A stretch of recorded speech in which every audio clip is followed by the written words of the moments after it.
You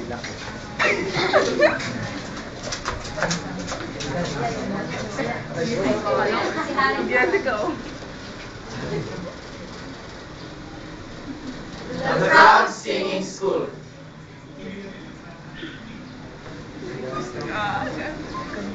Down in the rushes, beside the pool, the frogs were having a singing school.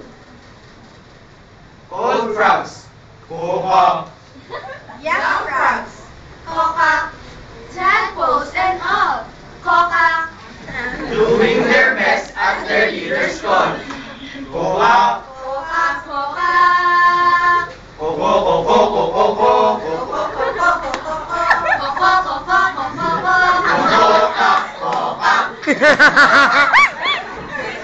Di ba sa angklong yun? and cried. But the youngest singer took up the strain and sang Kokak with might and main. Kokak! Kokak! The others followed as she sang.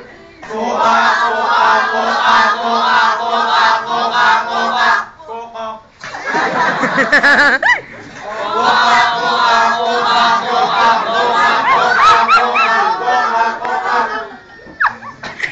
I heard him say, until their leader so angry grew, he snapped his baton quite and two and croaked.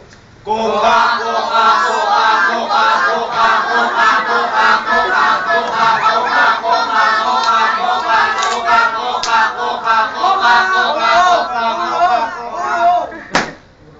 which his classmates took for another song. Oh wrong, oh wrong, oh wrong. At that, their leader hopped away. Oh wrong. I heard him say, then, flop, he went right into the pool. And that was the end of the singing school. Audience. 1, 2, 3, 4, 5. Ah!